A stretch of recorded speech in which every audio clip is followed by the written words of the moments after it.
I had a sniper round hit right over my head into my building. I had to run. One morning we got attacked by mortars. So it does a lot to you. It does a lot to the person who has it. I can't sit in a restaurant or somewhere with my back to the door. I have to be able to see everything. Some people were scared because of the fact of nerve agent, and that was the biggest thing, because Saddam used nerve agent. And on our way back, we actually was getting shot at, and you could hear the bullets bouncing off the Humvee. So you hear the ting, ting, ting. But when I came back from Afghanistan is when it all just hit me, and it hit pretty hard. It made me more grateful for where I come from, and it teaches you not to take the life that you have for granted.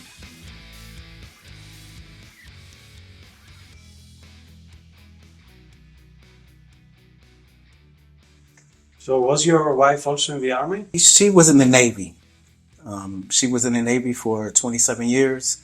I did 24 years in the Army, so she got me beat, and she outranked me as well, because I retired at E7 and she retired as an E8. E7 is Sergeant First Class. That is considered a senior leadership. So like in ours, we have E1 to E9. So I retired at E7.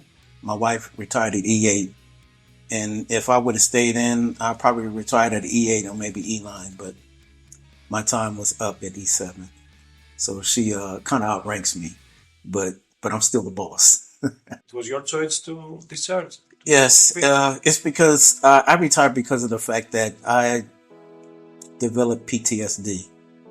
And it became difficult for me being in combat. My last combat tour was kind of hard for me because of the PTSD. I developed PTSD right after Desert Storm, which back then that's not what it was called. It was called shell shock. So I had it then. It's just I didn't know, and PTSD diagnosis came up years later. And after Afghanistan, that's when I was diagnosed with PTSD. So you had that with the Desert Storm? Yes, the Desert Storm was my first combat operation, and I developed it after Desert Storm. And like I said, I didn't know that I had it, but I know I had what they call shell shock.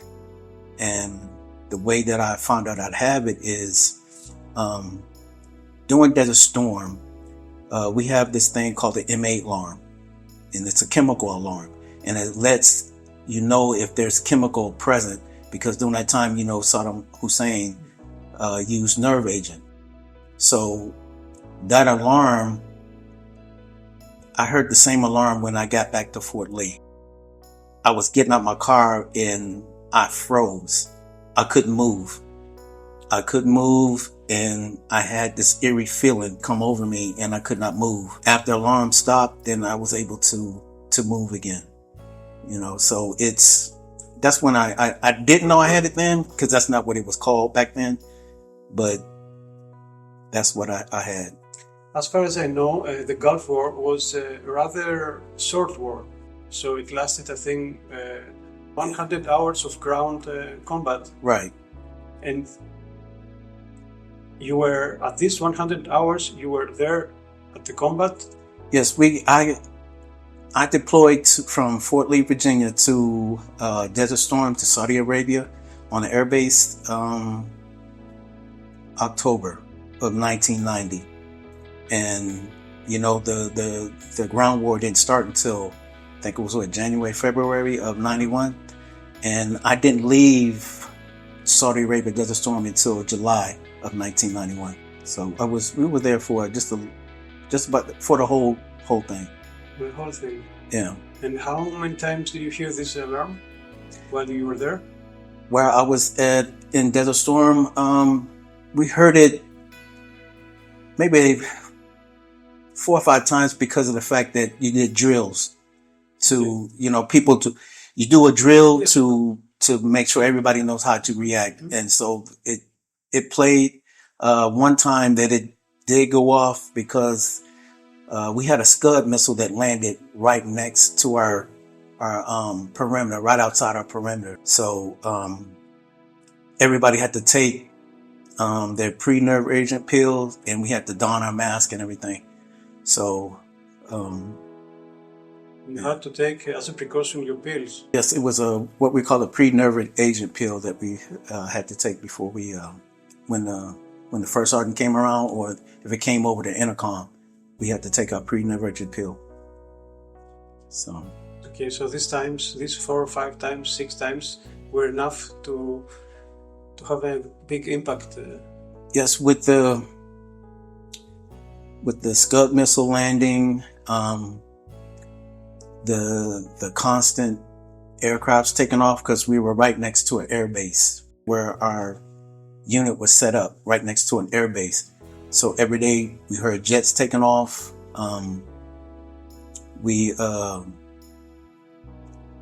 There was an experience where Khobar Towers was hit by a Scud missile, and I was in a hospital unit at that time, and those people from Khobar Towers that were injured came to our hospital. They went to different hospitals, but we had some that came to us. And since my MOS was a combat support MOS, which I was a mechanic, we were considered to be litter bearers. And what they were is, when the patients come in, we take them off either the helicopter or the ambulance or whatever, they come off, and we will take those patients up to the entrance of the hospital, and we will meet a doctor, and the doctor would do his triage and let us know, where to take, that patient. And sometimes if the doctor says expect it, that means we put them up to the side because the doctor said that they weren't going to live, So, I mean, for me to be 22 years old and actually seeing some of that stuff, it's like, it was life-changing, because one patient we had to take into the hospital, and as I was going through the emergency room of the hospital, I seen a doctor take a tube and just stick it into a soldier's ribs to relieve them of the blood that was building up in their lungs. So, yeah. So I guess no training prepares you for something like that? No, the only training does for us is to help us to be able to react if we were attacked by an enemy. And our Pacific MOSs, which is our occupation or our job in the military. So like the medics, they will practice, with, their scenarios. Like, for instance, the one that I just told you about, me going through the hospital and seeing those. They even perform operations in the field as well. So they practice and train on that aspect. What we train on is to maintain the equipment and make sure that it's up and running, because also part of my job was to maintain the power for the hospital. So making sure that they have electricity and everything, air conditioning, that was part of my job as well too. That experience at the first front was quite different from the second one in Afghanistan. I went to Iraq before I went to Afghanistan. So it was totally different because of the fact that, for one, we were getting attacked often. And of course, about the IEDs. We had mortars come in on our compound. We had snipers shoot at us. I had a sniper round hit right over my head into my building, because I was standing outside and counseling a soldier, and all you hear is ping, and we found the bullet, and it was a solid metal bullet. It was not your conventional bullet. All right. So we found that we had to deal with. We got attacked with a VBID, which is, they use a vehicle and they rammed it into our perimeter wall, and it exploded. And with a perimeter wall, each company that was on the compound, I was in Bakuba, Iraq, and my platoon was responsible for that area that just got hit. So I had to go back out there with some soldiers and repair the wall. And we had to pick up pieces. And picking up pieces of human bones was one of the other things that I seen. Some of the other things were like being a mechanic, which I was an AC technician at the time, air conditioning. We did with air conditioning generation and things like generators. Bodies of our fallen soldiers, they will put in a reefer unit, which is an air conditioning box where they put the bodies. And I didn't see the body, but you can actually, when they pick up the bodies, because they have to take the bodies out the cooler, and some of them were just half of the bag because half of the body was gone. Or this one particular incident is when the bodies was just like soup. It was just liquefied, so it was totally different from Desert Storm because of what I seen, and what I really experienced. I had to run. One morning we got attacked by mortars. I had to run from my living quarters down to my shop because that's where all my gear was. My Kevlar, my vest, and everything was down there. So I had to run down there, and I was praying to God for me not to get hit by a mortar, because mortars are indirect fire, so they just land anywhere. So that was the biggest difference from being in Iraq versus Desert Storm. The terrain was quite different, right? It was totally different because it wasn't your conventional war. The Taliban, Al Qaeda, they were very smart and a formidable enemy, and they adapted to our methods just as well as we adapted to theirs. We found ways to we figured out how some of their IEDs were exploding. So like pressure plates, some of them will only go off because of the exact width of, say, a Humvee tire. So if a bicycle rolls over them, the bicycle wouldn't blow up. But if it was a Humvee tire, because it fit the right dimensions of the tire, then it would blow up. So we picked up on that. So there's a lot of things that we are able to figure out and counteract it. Was there a specific decision that you made where you think about quitting? I never felt like quitting, because my mom, the values and the strength that my mom spoke into me, and she always told me that she's not raising a quitter. So when during combat, no matter how hard it got, I said I was going to quit. The thing that kept me going was I had to get home to my family, to my kids. I wanted to see my kids. So I relied on my training, and I made it back. How long were you at the Afghanistan front? I was in Afghanistan for a year. But I guess it was quite intense. Afghanistan was a little bit more intense because of, again, we got attacked, often. It was a little bit more stressful for me because at that time my PTSD had became worse. So it was difficult.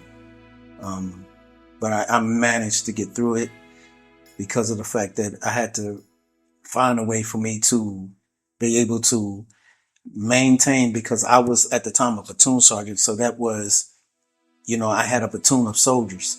So I had about like 36 soldiers underneath me. So it was a big responsibility. Yeah. My biggest responsibility, because I don't want to have to answer about or tell a parent that, hey, your son died under my watch. So I had to maintain my professionalism and use my combat experience, my training to maintain myself. While you were at Afghanistan, were you still hearing this sound from the Gulf War? Well, PTSD, all right, it comes from anything. Anybody can have PTSD. You can get PTSD from a car accident. Yes, of course. And I developed it, and I did not hear alarms, because the alarm that I heard when I was at Fort Lee was the actual alarm that was one of the factories there used the similar sounding alarm. My PTSD comes to, like, my temper raises quickly. I have a hard time sleeping. I've developed insomnia. Sometimes it's hard to concentrate. Sometimes, especially after I came back from Afghanistan, I could be driving and I just break down and start crying for no reason at all. Driving your car, I was constantly looking at the road, looking for IEDs, because of the fact that was the experience that I lived for so long. And those are the things that triggers it, and I found myself sitting in my living room watching TV, and I was just started crying, so I started drinking a lot. So it does a lot to you. It does a lot to the person who has it. But I do receive medical treatment for it as well. So yeah. And this is because of these traumatic experiences that you might come across at your everyday life or at the combat. It's just during combat operations, it's more intense and you're more prone to these experiences.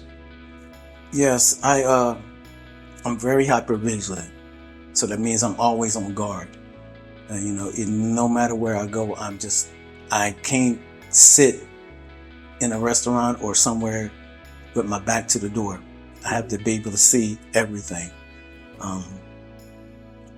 Those are some of the symptoms that I deal with, especially with being hypervigilant and being in crowds.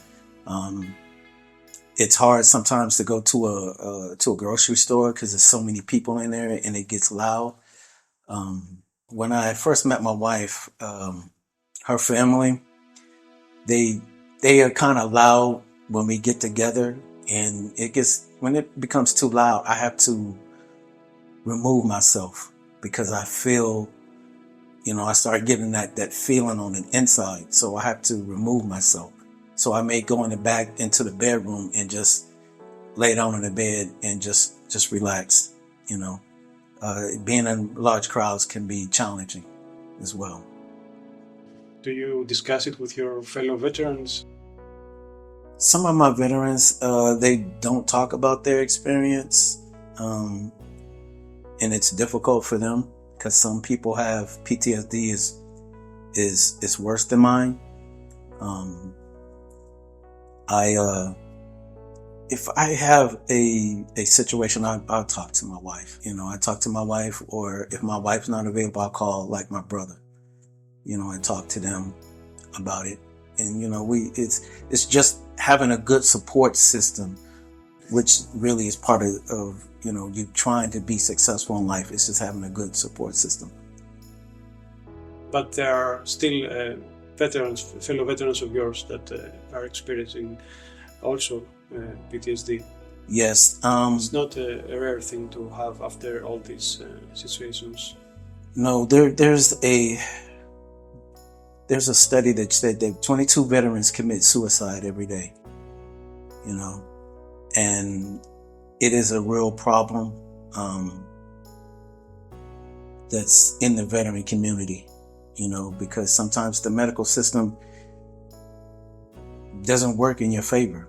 There are veterans who have went to the VA hospital, which is where we go for our medical treatment, and sometimes they don't get the treatment they need, and sometimes they commit suicide right there in the parking lot. There are news stories of when, veterans commit suicide, right there in the parking lot, or commit suicide, at home. When I was stationed at Fort Hood, I was in the Warrior Transition Unit, And what this was with people who had medical issues, say from combat or just issues, they would go to that unit, and I was cadre there, which means I had soldiers who had PTSD, soldiers who were suicidal, and I've seen, one day, some of the soldiers live on a small, you could say a compound, because some people are more high risk than others. And one weekend he committed suicide, and the police came out there, and I actually see them take the body out in this white, bag. I had a soldier. His parents had to call me because of his medical condition. He was schizophrenia, and he had his parents called me and said that he's having an episode. He was talking about the Taliban was at the border, and they were coming to get him. So I had to deal with that, and I got it to where his family brought him back to Fort Hood, and then I had to do a risk assessment, and then I had to, ensure that he was taking his medication, because he wasn't taking his medication like he was supposed to. So then I had to sit there and watch him take his medication sometimes to make sure that he was taking it. So veterans go through a lot. They have a lot to deal with, So, but we try to be supportive of each other in our community. There are other veterans who are out there helping other veterans. Say if they become homeless, you got veterans who are actually call other veterans in that city and say, hey, can you help this veteran out? And they'll go and help that veteran out. It could be like his car broke down and he needs a ride to his VA appointment. We'll come together and, veterans will reach out and go help him and take him to his appointment, take him there and bring him home. Even if it's like if veterans run out of food, veterans come together and help each other out. So you're getting help from one another? Yeah, we help each other out, because other veterans know how important it is to have a good support network, and having a good support system is one of the keys to being successful with having PTSD. So are all the media helping, or they just cover it, or they don't like discussing it? Well, the media, as you know, the media will stick to what sells, and they would tell the bad part of it, and sometimes they may tell the successful part of it, but they mainly stick to the bad part of it, because it's what sells, Sometimes it could be like exploiting, a veteran just for you to get a story, So the media, I say it's 50-50. I'm on the fence with it. Sometimes it helps and sometimes it doesn't, because they don't get to tell the whole story or do a follow-up to see how, that veteran is doing. And with the movies, is it exactly what we are seeing in the movies that takes place in the combat zone? Combat? No. There are some things that are the same. Like I think it was the American Sniper. One of the things that they did get right is we had like a chew, and a chew is what we lived in, and it's made of wood, and it's our living quarters. And for the door, we used to put sand in a water bottle, and we used to use that to keep the door closed. And you see that in the movie. So that is one of the small details that you pick up on. Some things are close, but for the movies, it's all about making it more dramatic, yes, to where it sells. But some things are close, but not always accurate. But what about the psychology? The psychology of the soldier is exactly what they were saying. Sometimes I think they may overdo it, but the psychology of it sometimes is close. It's close. What about your psychology when you first got your orders to go to Iraq, to the Desert Storm? where were you, and how did you feel about it?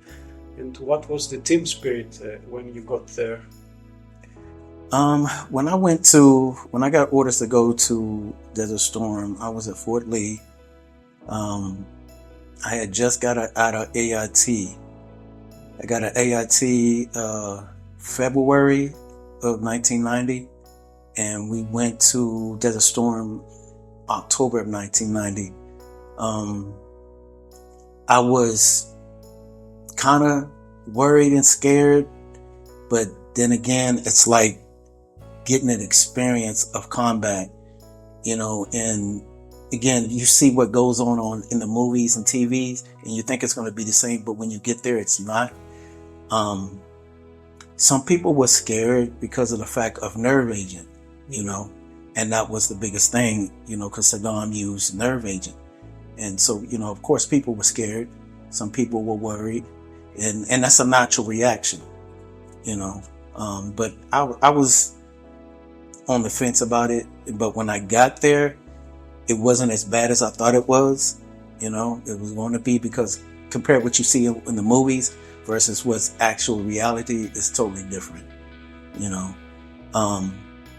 I can say the military tries to make our comfort of life while we deploy. They try to help it as much as possible, because like in Iraq, we had on our FOB, which is a forward operating base, you may have McDonald's or you may have Burger King, so food is one of those luxuries that you don't, you miss from being in the States. So they had that. They built a internet cafe where you can go and you get on the internet, and at the time you can email your family. Yes, but right at 1991, there was no internet, or there were no cell phones. The technology was quite different. Yes. I got a chance to talk to my mom, because at the time when I was in Desert Storm, my mom she was living in Germany, and we got to be able to, it's pretty much almost like a satellite phone. It wasn't a satellite phone. It was just a system that the military had to where we're able to call the United States, or I got to call my mom in Germany. So that is one of the big difference from Desert Storm to Iraq was you had cell phones and you had the internet. In Iraq, I didn't have a cell phone, but in Afghanistan, I did have a cell phone. By that time, we had SIM cards. Technology had advanced to where, I was able to use my cell phone to call home. We still had internet cafes and things of that nature. But the military did try to make life more comfortable, because, we had a movie theater, on some bases. Some people made a movie theater out of a tent, or we built a little shack for us to go and watch movies, and the food was another good commodity for us. We had, pretty good food. So, they did try to, accommodate us and try to help with the anxiety of being away. We also had the opportunity, during Desert Storm, we had the opportunity to go on R&R, which is rest and relaxation. And we went on this ship called the Princess Cunard, which was in Bahrain. And we got to go there for 3 days and 4 nights, and that was a way for us to relax. Iraq and Afghanistan, we were able to go home for 15 days, and go back and see our families while we were in combat. So that was one of the biggest changes for us, in which it did help for us to be able to take a break from combat and actually go home and see our family for about 15, 14 days. And during these 20 years, I think the weapons were also, there was a great improvement in the weapons. Yeah, we used to, during Desert Storm, I had an M16. And we call the M16 a musket, because you go back to the Civil War, they had muskets. So that's what we call the M16. By the time we went to Afghanistan, we still had exit to Iraq. We had an M4s. So the gun was shorter, the rifle was shorter. So the M4 is a whole lot shorter than the M16. We had more advanced weapons during Iraq and Afghanistan. So that was a big. We still had M4s during Afghanistan. We had, one of the things that the Army brought back was the 240 Bravo, which is a little, put it simpler terms, a bigger machine gun. And that they brought that back, which is a powerful weapon itself. So, can you describe a typical day while patrolling in Afghanistan? So my job as a mechanic, I didn't get to do any patrolling. All right. However, me being a mechanic working on generators and providing electricity, while I was in Iraq, I did get a chance to go on the road, and we had to go and fix a Georgian generator because, the Georgian army was there supporting us as well.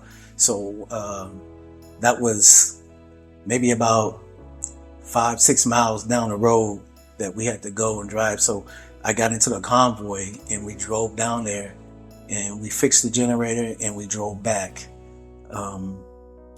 One incident where it became kind of scary is when, being in Iraq, I was in Bakuba. So the Bakuba's mayor, they had problems with their electricity in their generator. So they sent me and another soldier out there.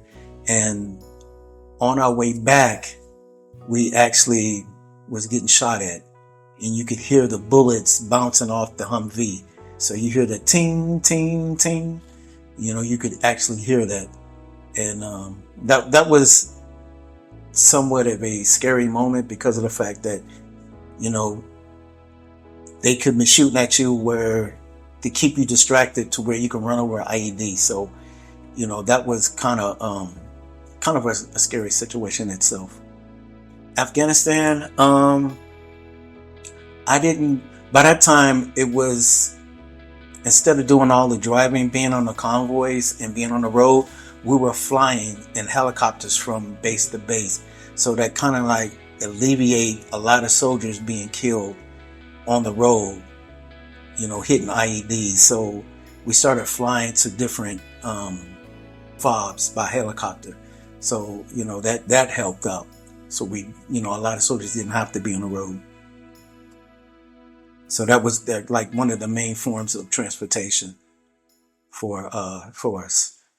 Okay, so the Afghanistan war was the scariest for you. I think Iraq was, because of one of the situations where I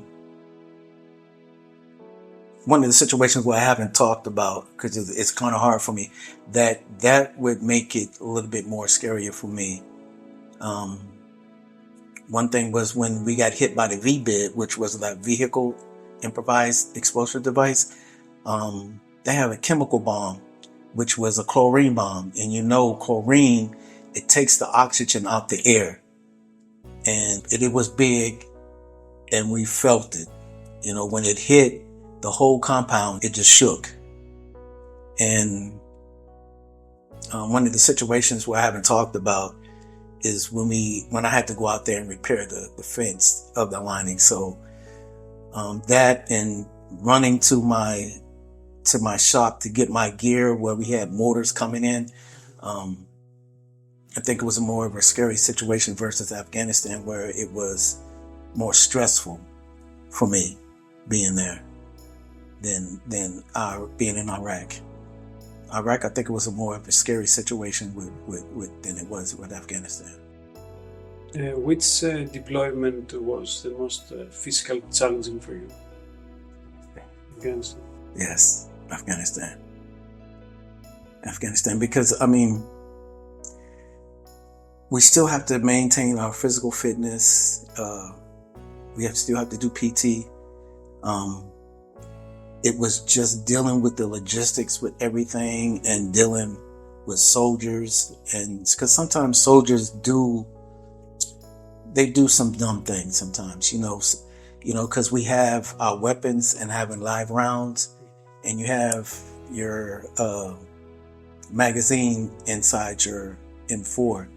Sometimes soldiers, somehow they may forget, and their weapon will go from safe to fire, and I've had that happen to me a couple times where a soldier was like that, and it becomes stressful because you don't want friendly fire. You don't want that weapon to accidentally go off and kill another soldier, because then you may end up losing two soldiers.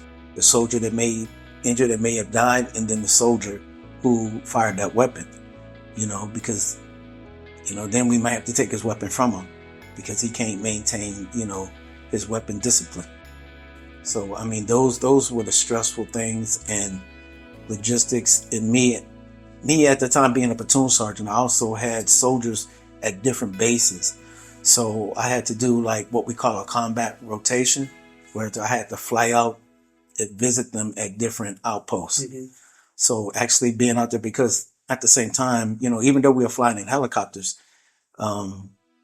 they could use, anti-aircraft weapons to take down a helicopter. So that is kind of stressful as well too. Afghanistan was most physically challenging. Yeah. What about mentally challenging? Afghanistan, yeah. And because that's when I think my PTSD really, really kicked in, and it became worse for me. And like I said, like after I came back home from Afghanistan, out of my previous two combat operations, I've never sat at home watching TV and just all of a sudden started crying. Or I'm driving and all of a sudden I'm crying.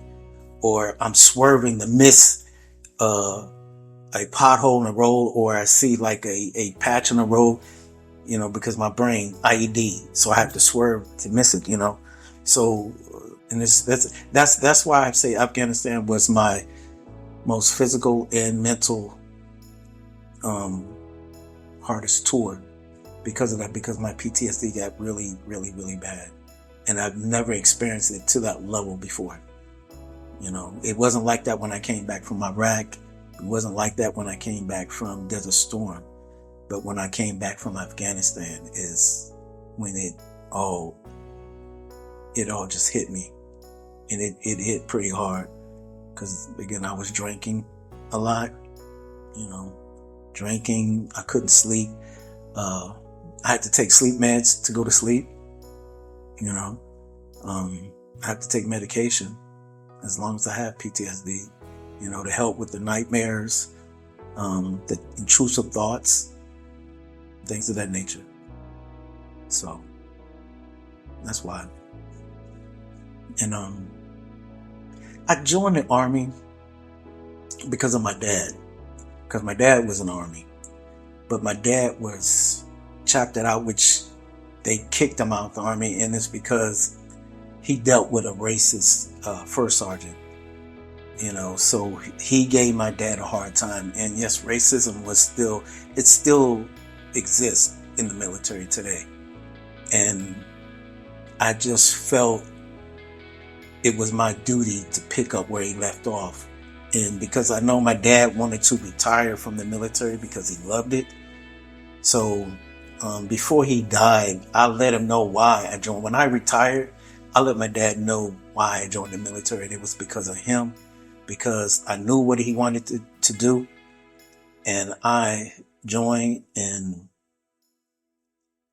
I did 24 years, and I retired, and I dedicated my service to him because of racism in the military and what he experienced and what he went through.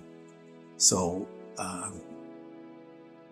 just felt that I had to, an obligation to pick up where he left off,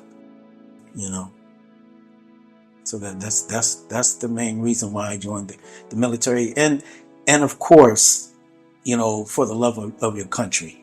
Everybody, I want to defend my country.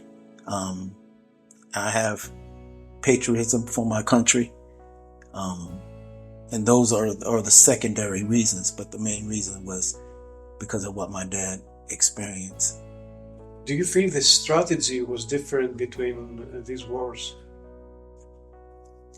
Yes, the strategy was different because, if you look at Desert Storm versus Iraq and Afghanistan, Iraq and Afghanistan was more urban.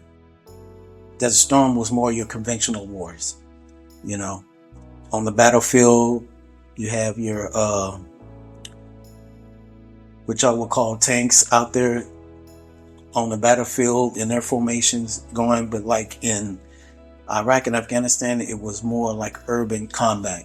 You were fighting within the cities just as well outside of the cities, so it was totally different fighting. The enemy was totally different. They were very creative. When I went to Bagram, which is in Iraq, for this specialized training, anti-terrorism training. And one of the things I learned was the mortars, what they would do, they would put ice inside the tube for the mortars, put the rocket in there, and then they would leave. So when the ice melts, the rocket would hit and go, but they were already gone. So when we return fire, they are not there no more. Unbelievable. Yeah, so it was a totally different enemy, and they were really creative in everything they were doing. They would have suicide bombers who had put bombs inside the bicycle and ride next to our vehicles and blow themselves up.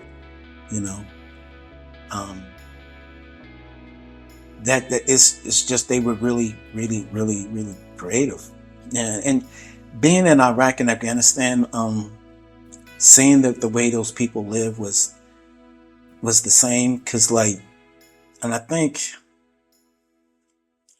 I couldn't tell which one was worse than the other, but I had an opportunity to go inside of a Afghan home, and I seen an Iraqi home, and it's one of those homes that are made out of clay, mud, and dirt, and I went into one, and it's not like coming into a kitchen, into a home that like in a structure like we live in.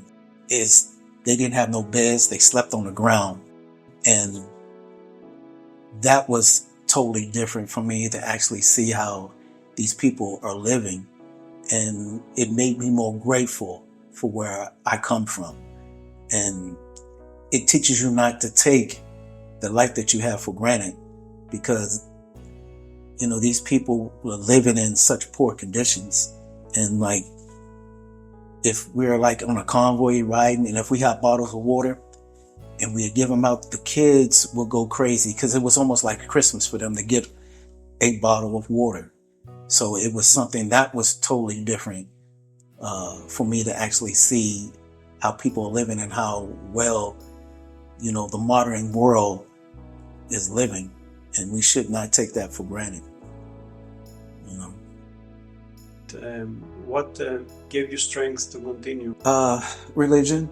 My mom's a very religious person. I was raised up in church. I had Psalms 92 I had it written on my ammo pouch. So, I prayed a lot as well. I prayed for my safety as well as, my fellow soldiers' safety. And that's what, the other thing that kept me going, because I heard my mom's voice in my head, because my mom used to speak life into me and my brothers, don't be a quitter, I'm not raising no quitters. You don't give up just because it gets hard. You fight through it. She used to tell us, I want you to be a leader, not a follower. These things came in my head, just like she used to tell us that I don't want you to be a nobody. I want you to be a somebody. And these are the things that kept going through my head, and I kept telling myself to push through my hard times when I was, deployed in combat. And that brings me to my next question. What makes a great leader in combat? What makes a great leader in combat? A great leader that understands his soldiers can get scared, and that soldier's going to depend on you. One of my situations when I was in Iraq, when I was supposed to go off the FOB to go fix a generator, one of my mechanics, he was a very good mechanic.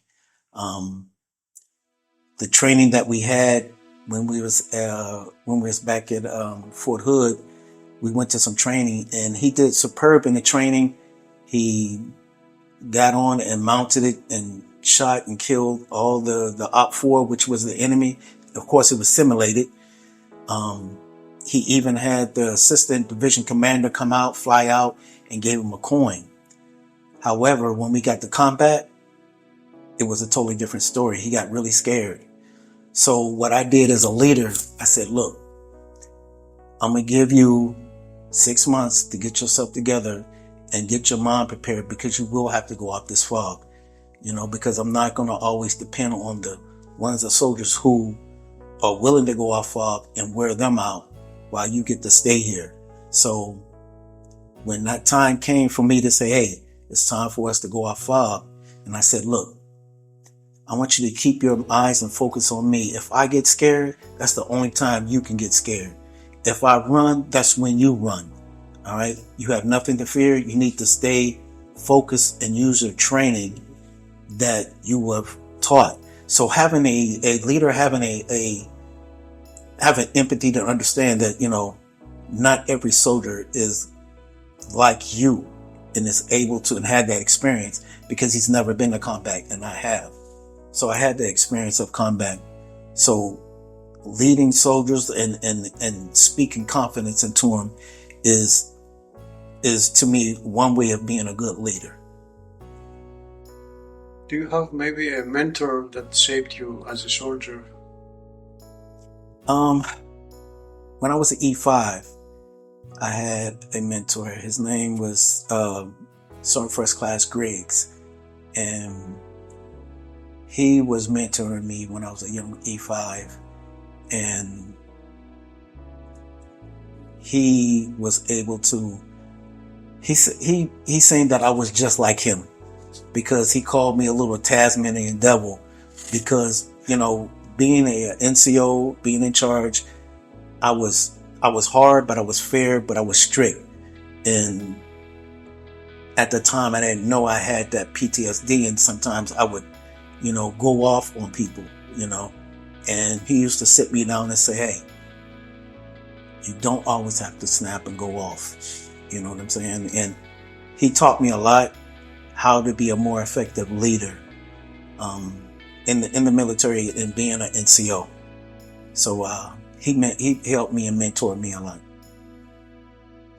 What about the concept of brotherhood? Did you find that also at the civilian life?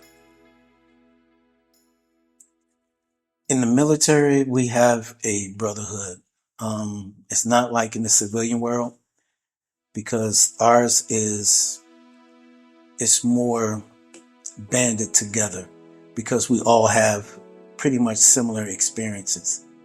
And once you go to combat with somebody, you become really close. It comes like a family. Those certain ones become part of your family. And like today, some of my high school friends that I went to school with in Germany went into the military, and we are still friends today. And some of those ones I call and talk to as well sometimes. One of my good friends, Rob Starks, he's a good dude. Sometimes we talk, and he say things to me, and hey, you need to chill out, brother. You're doing too much, or, just having a good, a brotherhood where I can go to him. Like One time he needed help for him to move from one house to another house. And at that time, I lived 2 hours away. I lived up in Dallas, and he was living in Killeen.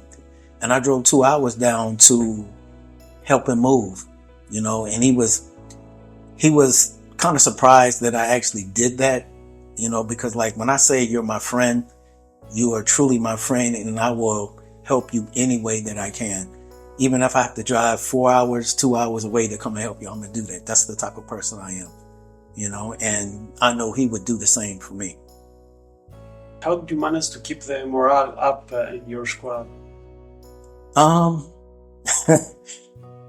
give you an example. Like when I was in Iraq, have you heard of breakdancing? Yes, sure. So breakdancing was during my era when I was growing up as a kid, and I had soldiers that were, younger than me and didn't grow up in that era, and we had a breakdance competition, and doing things like that. We also did things for PT, making competition, making things fun, doing those type of things to help keep the morale up, and also sit down and talk to them and make sure are you okay? Are you okay mentally? Or how's everything at home? Or do you need any assistance, anything at home? And once a soldier sees that you as a leader care, that opens it up to where the soldier can talk to you and tell you everything that goes on. But we did, we had boxing matches, where our whole battalion had boxing matches. We had competition between companies. So we did things to keep morale up as well. And what was the funniest thing that happened during your deployment? Boxing. It was a boxing event. Seeing somebody get hit and knocked out. We played dodgeball. Those are the things that were like, just like if you see somebody get hit and knocked out, you're like, oh. Yeah, things like that. So yeah, those were probably the funniest things about being there. What did you miss while away from home? Afghanistan, for example. Being around my kids, be able to drive my car to go to Walmart, because again, we were on a FOB, on a base, a military base, and I couldn't just jump in my car and go to say, hey, I'm gonna go to Wendy's or to McDonald's, because in Iraq we didn't have, or Afghanistan, we had like McDonald's on our FOBs. Certain FOBs had McDonald's. The bigger ones may have, Burger King and McDonald's on it, but the smaller bases we didn't have that. So, not be able to get in my car and drive, not sleeping in my own bed, those are the things I miss, besides, seeing my kids every day. What was the sleeping situation in all these wars? We had chews. So some chews may have like 2 people together, depending on you. Sometimes they went by your rank, higher senior leaders, like say the commander, he may have his own living quarters, and then the battalion commander have his own living quarters, the battalion sergeant major have his living quarters. But me, I had somebody else in my chew. So, and which it is like a big Connex, and what they did, they modified it, put air conditioners on them, and put it to where they put flooring on the inside, walls, and all of that. So we slept. Some of us slept in those chews that were built, or those containers. In Afghanistan, when I was on FOB Fenty, we stayed in an actual brick and mortar place to sleep. So we had a bathroom, running water, and all that we could use. Desert Storm was different, because Desert Storm, we slept in like we call like a GP midi large tent, and in that tent, it's a big long tent, and in that tent people section off their area. So you may be in a tent with, say, about 10, 15 other people, so you really didn't have no privacy. But as time went on, like in Iraq, I had a roommate. Afghanistan, at first I had my living quarters to myself until I got my platoon leader. My platoon leader was an officer, which was my boss, and me and him had sleeping quarters together. So that was our sleeping arrangements in combat. I remember all these scenes about the oil getting burned in the Gulf, fires all over the place. Yeah, when they were burning the oil fields, the smoke, the soot, and everything came down in Saudi Arabia, and it made the skies dark. People inhaled it, and people got sick. Some days it was really thick, and some days it wasn't as thick, but we couldn't see the sun. The sun was out, but the smoke and everything was so thick, like it just covered. You couldn't see anything. People got sick from that, from that oil field and the smoke and just inhaling it. So in which we call it the desert storm syndrome, and that's what some people are dealing with, because for a long time it was a mystery illness. Nobody knew what was the cause or what it was. But I think almost 15, 20 years later, they figured out what it was, and they gave it that name, the Desert Storm of Gulf War illness. The other thing too was we had sandstorms. Sandstorms it was the sandstorms when they came in Iraq and Afghanistan. After the sandstorm was over, you were blowing sand out of your nose. It was black, because of how thick the sandstorm was. And you ever seen the movie The Mummy? Mm-hmm. And that big sandstorm is just like that. It's exactly like that. You can see it coming. Like a hurricane with sun. Yes, you can see it coming, that sandstorm. And it's like, you just spitting out dirt, the sand and stuff. So, yeah. Was there a mail call? Oh, yes, we had mail in Desert Storm, Iraq and Afghanistan, because that's a big morale builder. Getting mail from your family or just getting mail. During Iraq and Afghanistan, there was a lot of organizations that, sent us care packages. We were able to have like a pen pal. You could write, somebody a letter, and by the time we, Iraq and Afghanistan came, you was able to email them. So I had a pen pal that I used to email. It was an older lady. She used to email and send me care packages for me and my soldiers. So when she sent me a care package, I shared some of this stuff with, and students too, schools. Kids sent us letters. I replied back, sent them letters back, thanking them for, sending us letters or care packages, things of that nature. A lot of people had alcohol sent to them because they used to have it in Sprite bottles. Uh-huh. When people sent it to them, they put it in Sprite bottles, or Listerine mouthwash bottles. They'll put it in that, and people had that stuff sent to them. So, but you weren't supposed to. You get caught, you get in trouble. But those are the mail was important. It was a morale builder. And how did you celebrate holidays, Christmas? Oh, so my Desert Storm, back then, we had to do our own cooking. We had cooks, that were in our unit.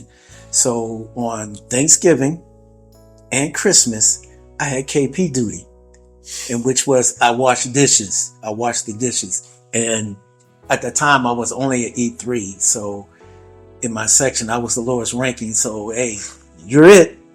So, doing Desert Storm, those are the two worst holidays to have KP, because there's a lot of dishes and a lot of washing. So, I spent those days washing dishes. On those special holidays, the command team, they would actually volunteer and go in and serve soldiers meals. In Iraq and Afghanistan,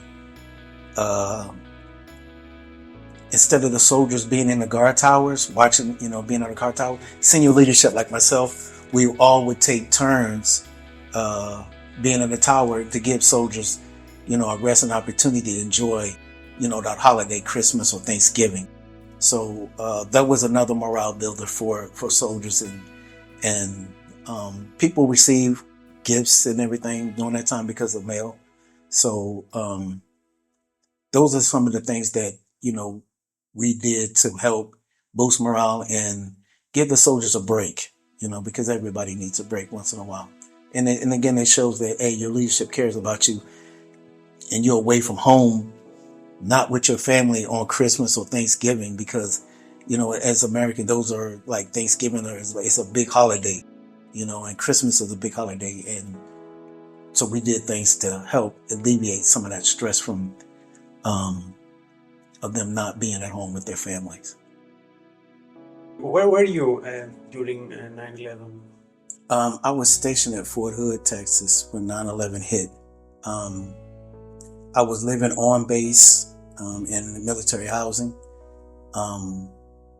When 9/11 hit, of course, the base went down on lockdown, and people coming on post. It took almost all day for people to get on base because of the attack. Since I lived on base, I drove to work, and I was pretty much running everything. At the time, I worked in the S3, which is the operations center for each unit, each battalion or brigade or division.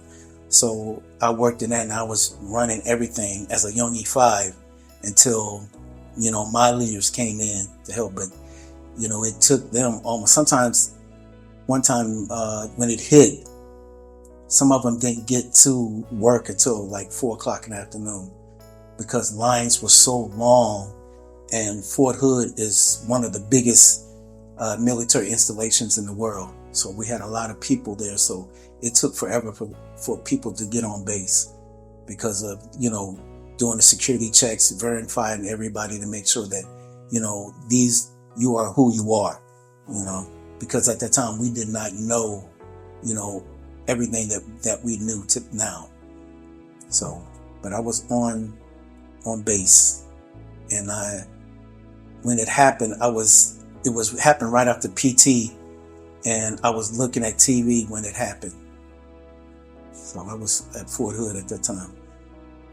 Did you know immediately that you were going back to war? Yes, I knew that we were gonna, once we figured out who it was, and I knew that we were going to have to retaliate, because you attacked us on our soil. You killed a lot of American people, so I knew that we were going to go back to war. And did the training change after 9/11? Yes, it became more urban combat, so the training differed, but the mission still maintained the same, but the way that we fought was different, For example?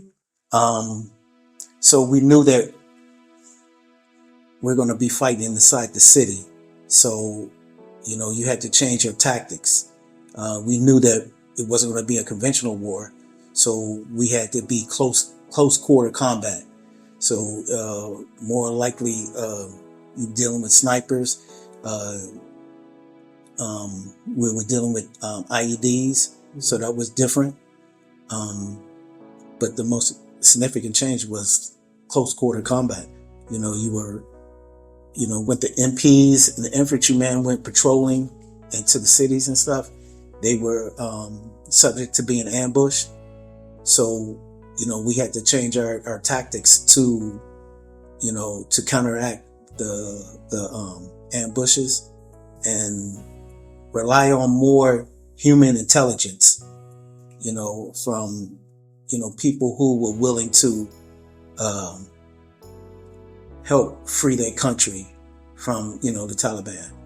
So we started using more intel from talking to the local people that in each towns to help us, fight. And as a more experienced officer, what would you say to your youngest troops? Well, what I told them was, when we were training leading up to deploy to Iraq and Afghanistan, I would tell them, I would focus and make sure they know what their job was. Focus on your training. Your weapon is important. Making sure you can qualify. Know what you are supposed to, how do you react in a situation if you get attacked. If, we used to they did rollover drills. And what that was is, say if you get hit by IED and your vehicle rolls, and say if you roll in it, you ended up in water. We had a simulator that actually simulated that you're rolling in a Humvee. So you have to learn how to react if that happens. So you pretty much are in this machine, this Humvee, and you're turning. Just like if you were, driving and you do the rollover. So I focus on and tell them, look, you have to depend on your training, because this is what's going to help you be successful and you'll be able to come back home alive. So I focus on the training, the weapons qualification, and mental toughness. We have to be mentally tough to be able to sustain what we're about to go into, because it's not going to be easy. It's not our everyday of life, and me being in Desert Storm and understand what it is to be in a war zone, helped me prepare for Iraq, and then Iraq helped me prepare for Afghanistan. In which war did you feel the most vulnerable? Most vulnerable, I would say Iraq, because of the fact that, the situation where I told you I had to run down to my office to get my gear. In Afghanistan, there was a lot of IED explosions around our base, our FOB, because what they did is they found an IED, somewhere in the vicinity of our FOB, then they would blow it up. And sometimes we wouldn't know that, hey, we're about to have a controlled detonation. And I could be sitting one time, I was sitting in my office and I was there late. It was around 8 o'clock at night and it was dark, and they had a controlled explosion. And I almost fell out my chair because it was so loud and it shook. And so not knowing, when they was having these controlled detonations and then having the mortars come in, because like I said, mortars are indirect fire because you don't know where they're going to land. Even when I went to Bagram, in Afghanistan, I was there for some training, and one of the troop that I was staying in, they sent mortars in, and my troop was right here, and then the other troop was right here. That troop got hit with mortars, so it was less than 50 feet away from me. So, just those type of situations. But in Iraq, it was more because they were constantly attacking us almost every other day. Those mortars that came in. So it's indirect fire. So, we had civilians who died, that one day we got hit with a barrage of mortars. They were just coming in. And that one day I was sitting in my troop outside. I was getting ready to go to work, but I was just sitting out, drinking and taking pictures. And mortar started coming in. You hear the explosions. I actually seen a mortar hit on my fob, but it did not explode. It bounced, you know. And that's when I figured that, hey, we're under attack. So I grabbed my shirt, grabbed my headgear, and I ran down to my office to get my gear. So I felt more vulnerable then because of, the way they were attacking us, before President Obama did the troop surge. In Iraq, Obama did a troop surge where he put more military personnel in theater in Iraq to help, combat the enemy that we were fighting. So we had more soldiers. Because one of the units that were in my brigade, they were losing soldiers almost every day. So, people like a supply sergeant or a mechanic, had to start going on patrols, but our main job in the military is to be infantrymen, to be able to pick up a weapon and actually go fight. So, that was when the troop surge came, and that pretty much slowed down a lot of the mortar attacks coming in on us, is when we did that troop surge. In which war did you feel the most supported by the public back home? That's really hard to say, because I think we had equal support for Iraq and Afghanistan. We had support for Desert Storm, but the difference between Desert Storm and Iraq and Afghanistan is we have more public support by people sending us, care packages, letters, things of that nature. And Desert Storm, we didn't have that, but in Iraq and Afghanistan, we had that. We had a lot of people, a lot of different organizations, schools, sending us stuff. So that helped. I think we had the most support doing those two, because you actually got the chance to see it and feel it, because of the fact that people were sending you support letters, sending us baby wipes, foot powder, ramen noodles, candy, books. They were sending us stuff. So I think that was between Iraq and Afghanistan. I think we had probably the equal support. If you could choose a piece of equipment from the modern era to take back at the Gulf War, for example, what would it be?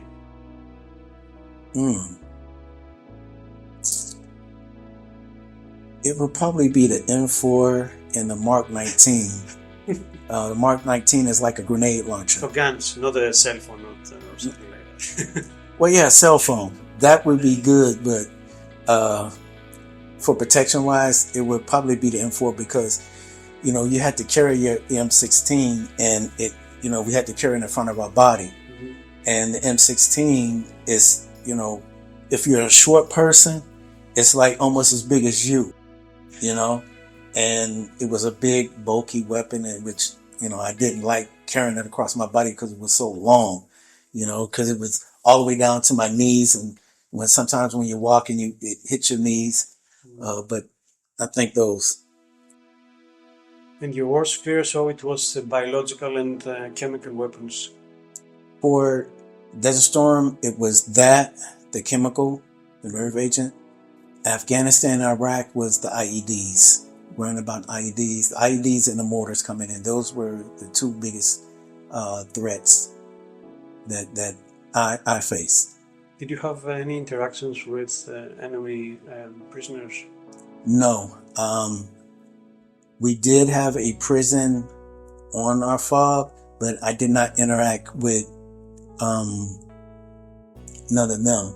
However, in Iraq and Afghanistan, we did have some local nationals working with us, and some of them, worked on the fob with us. So I got to become friends with some Iraqis and some Afghanis. Describe your first impression about the desert. When I seen the desert, I'm like, it's just like the TV, Yes. except, when I went to Desert Storm, I was stationed in Saudi Arabia. And actually seeing some of the cities in the desert, even though they were in the desert, they were cities, and that was surprising to me that, hey, it's exactly what it is that you see on TV. Afghanistan was the same way. Outside of actually seeing how poor the people were, but actually seeing the desert was something totally different for me. Like, I'm like, okay, this is a desert, so it was pretty much like you see on TV, being in the desert. If it was an 18-year-old young boy who wants to just join the army, what would you advise him? I would tell him or her, one of the ways to be successful in the military is be on time, be in the right uniform, and be where you're supposed to be, and that will help you be successful. Also, I would tell them also, do not hang out with the soldiers who are doing bad things. Don't hang with them, because you could get the same name as them as being a troublemaker. Because once the saying, birds of a feather flock together. So if, even though you may not be a bad soldier, but your friend that you hang out with is bad, we're going to assume that you're bad with them because, you hanging out with a bad soldier. So don't hang out with those people, those troublemakers. Stay away from them, and I would tell them to read the regulations. Read the regulations and policies for yourself, so you know what it says in black and white and what you can do, what your left and right limits are. Educate yourself. I would tell them to go to school, because, the militaries allow you to go to school for free. Get your education, because that's one way of you getting promoted. Get your degree. So if you don't stay in the military, you have a degree that you can go out and get yourself a pretty good job. I feel that every 18-year-old should spend at least 2 to 4 years in the military.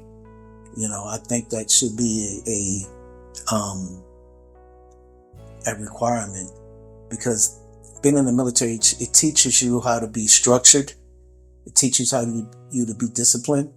And then at the same time, the soldier gets to meet other people from other walks of life. I have had soldiers who lived in a predominant white city and have never seen a black person. And being in the military, you get to see a black person, and then at the same time, you make good friends, but you get to travel. And, of course, traveling, you get to become a well-rounded person, because you actually get to see other cultures and see how they live and see how you got it better than this culture. And you need to not take your life for granted. Don't take, you living in the U.S. for granted, because, like I said, being in Afghanistan and Iraq and seeing the way they live, it's very shocking, so I think they should be able, I think it should be a requirement, because, I know like the Korean Army has a requirement that, their teenagers, once they, become of age, they have to do 2 years, or I think it's 4 years in the military, but they also have a program where in South Korea where they can work with the U.S. soldiers and have to do, I think, like 2 years, I think it is. So I think it should be a requirement. I think every 18-year-old should get to experience that. The big question now, after all these 3 wars, what are your thoughts about war in general? Is something that sometimes needs to take place? I think war is inevitable. It's going to happen. Iraq, from what news report, was done under a false pretense. So if they didn't have weapons of mass destruction, then a lot of soldiers died for nothing. But at the same time, Saddam Hussein wasn't a nice person, killing people, killing his own people, subjecting them to nerve agent poisoning, attacking his own cities. I think that's one good thing that came out of Iraq was that, Saddam Hussein was taken out of power because he was an evil person, and the world does not need evil people like that in the world, but I do think war is inevitable. Should it happen? I don't think it should have happen, but it will, just like right now, Trump is threatening to attack Iran.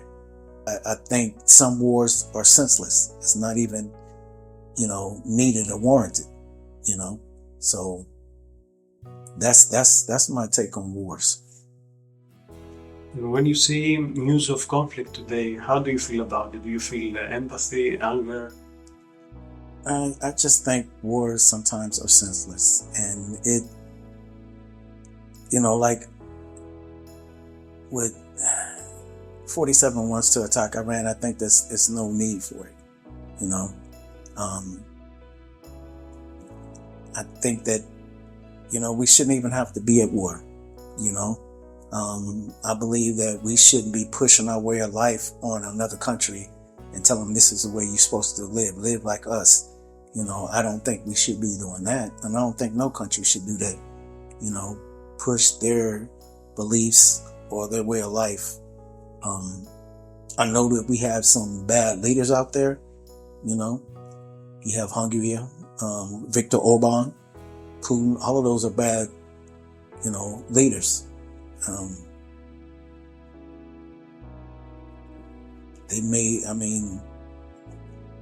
Should they be taken out of their position of being it? I said, it's hard to tell, but maybe they should, because they're not making this world any better place, because of the fact that they're, they control their elections,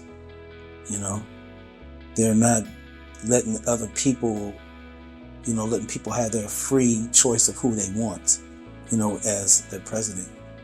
I don't think we should go out there and start wars, I really don't. If they attacked us, yeah, we have to retaliate.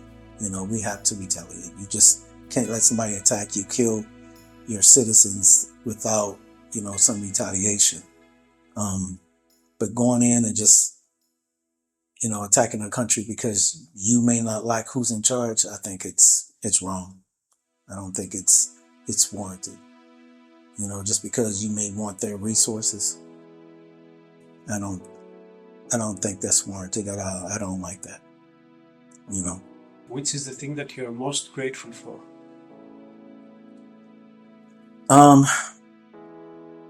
Being alive today after being in 3 combat tours, being able to experience the world, I'm grateful for my children, grateful for my wife, and grateful for my country, even though we're in a turmoil right now, which I don't like. But I'm grateful that I still have a mother, because a lot of people, all their parents are dead. They don't have nobody. So I'm grateful to have my mom still alive, even though my dad passed. I'm grateful for my brothers, because they're still alive. They went through the same thing I did, going through wars. I'm grateful for them. So I'm just grateful that, God was able to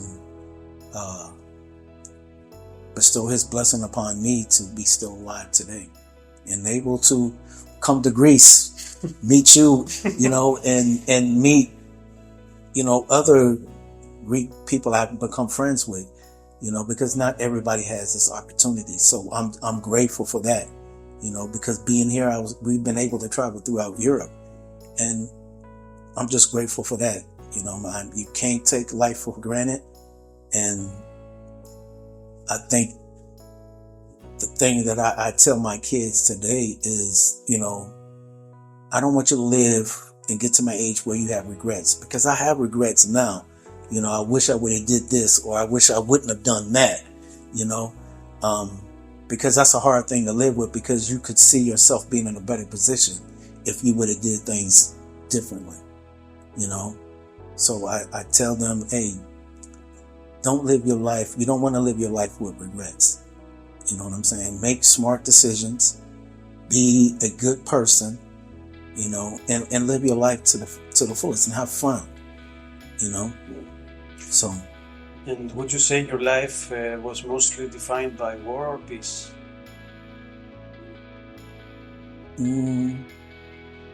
I would say peace, because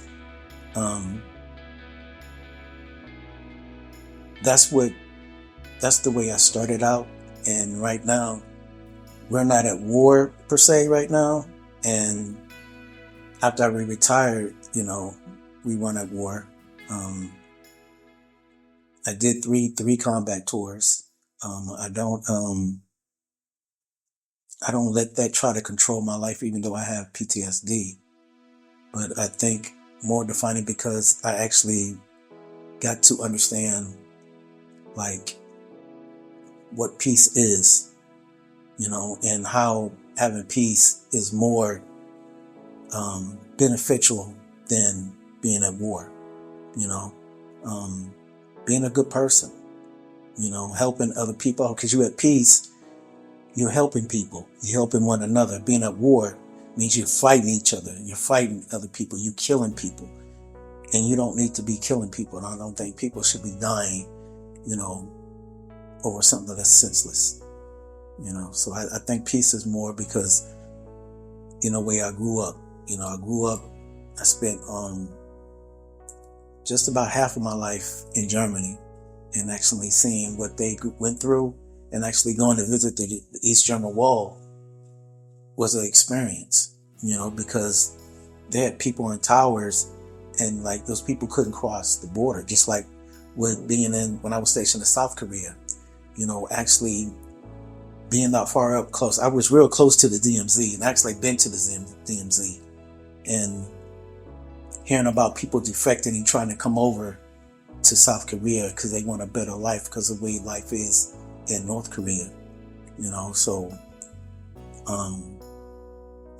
being at peace, I think it's more beneficial, and I think it's more what would help and shape my thoughts and things that I believe.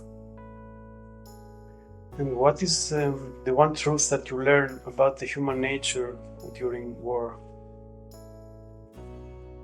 People are greedy. Leaders can be greedy. Because like I said, they attack for their resources. Just like, what 47 wants to take Greenland, he wants to take it for their resources. I've learned that, capitalism is something that's evil, to me, because, you look at the way prices are rising, it's all about capitalism, taking more money, that's what I've learned, and looking at these leaders, it's all about their resources and thinking that people should live in accordance to the way we think they should live, and if we like the person that's in charge or not. Is there a story that you never said to someone? No. Some things I just keep to myself internally, because I'm not ready to really talk about it yet, But I would say that being in the military, I can say, even though I have PTSD, it's been very rewarding for me, because of what it taught me. I'm a very hard worker. I'm a very attention to detail. So the Army taught me a lot of these things. It taught me how to be critical, objective, impartial thinkers, and that is just looking at the facts, whether if you like them or not, whether it's in your favor or not, So I would just say being in the military has taught me a lot, and if I had to do it again, I would. I would. And of course, I would change some things. Everything I did was calculated, and I didn't have no bad command decisions when I was in combat at all. So, well, I would say one. And because my soldiers called me crazy because when that one soldier in Afghanistan, when he burned the Quran, and all the Afghan people, the Muslims, got upset and they started attacking our bases. And one day we were attacking, they were shooting at us. And instead of ducking, I would just stand up there like I was bulletproof. But that was just me being crazy, and I wouldn't do that again. I wouldn't. Yeah, that's the one thing I would. That started change. Your rumor as a crazy. No, my wife and my family and my mom and them call me crazy because I'm very protective about my family. My family is my trigger point. You know, if anybody messes with my mom, my wife, my kids, it's my trigger. And they know I go from 0 to 1,000,000 in a heartbeat, you know, because like I said, a father and a husband are supposed to protect their family. So that's part of the reason why they call me crazy, because they know if I had to fight, I'll fight, you know. Because of my mentality, I don't like bullies, you know, and seeing people picking on other people and they picking on my family, I look at them, I view them as a bully. So I don't like bullies, and I want to do to bullies what they want to do to somebody who's less fortunate or who is not able to defend themselves. So they call me crazy because I got a quick temper, and that's probably because of my PTSD. So, but they know that they're well protected though. Keith, thanks a million for joining us before your big move. It has been great having you in Athens, and even better having you here tonight with us. It's really rare to hear such a perspective firsthand. So a big thank you. I wish you all the best as you head back home to the US. Keep that strength and spirit with you, and best of luck with everything ahead. Thank you for having me, Thanos. It was a pleasure. I've enjoyed my time. It's been a pleasure to meet you. You made my experience being here an enjoyable one as well. And the Greek people, I love y'all. I really appreciate y'all having us here and being such wonderful hosts. And I have nothing but good things to say about the Greek culture and my experience here. And I just wish, you know, many blessings and much success in life for you, Thanos, with your podcast.